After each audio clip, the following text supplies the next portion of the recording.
நண்பர்களே, colour டெய்லரிங்லேருந்து sleeve design தான் பார்க்க போகிறோம். ஃபஸ்ட்டு ஸ்லீவ் கட் பண்ணி எடுத்து வச்சுக்கணும். அதுக்கப்புறம் ஸ்லீவ் கலர்லேயே வந்து 3 இன்ச் அகலத்துக்கு நீளம் ஸ்லீவ் லென்த்துக்கு எடுத்து வச்சுட்டு, அதுக்கப்புறம் சாரீ கிளாத்லேயும் ப்ளவுஸ் கிளாத்தையும் என்ன பண்ணணும்னா, நம்ம 1/4 இன்ச் அகலத்துக்கு லூப் மாதிரி ரெடி பண்ணி 3 இன்ச்சு 3 இன்ச்சு கட் பண்ணி வச்சுட்டு, அதுக்கப்புறம் நம்ம அந்த 3 இன்ச் அகலத்துக்கு நீளமாக ஒரு கிளாத் எடுத்துருக்கலாம்.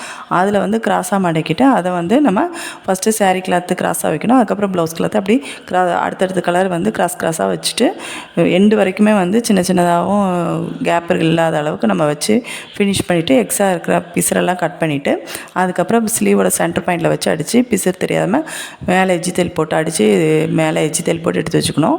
கீழே பைப்பிங்கையும் வச்சு எடுத்துகிட்டு, அதுக்கப்புறம் சாரீ கிளாத்தில் வந்து நாட் தைப்பெல்லாம் அந்த மாதிரி தைச்சி நம்ம மடக்கிட்டு அதை வந்து ஸ்லீவ் ஜாயின் பண்ணுற இடத்துல வச்சு நம்ம ஸ்டிச் பண்ணிவிட்டு, அதுக்கப்புறம் ரைட் சைடில் உள்ளது லெஃப்ட் சைடில் உள்ளது ரைட் சைடு அப்படியே நம்ம எண்டு வரைக்கும் பாட்டம் வரைக்கும் அடிச்சுட்டு, அதில் வந்து நம்ம என்ன பண்ணணும்னா மேலே சென்டரில் ஒவ்வொரு பீட்ஸ் வச்சு தைச்சோம்னா பார்க்க நீட்டாக இருக்கும். இது பிடிச்சிருந்தா லைக் பண்ணுங்கள், ஷேர் பண்ணுங்கள், மறக்காமல் சப்ஸ்கிரைப் பண்ணுங்கள்.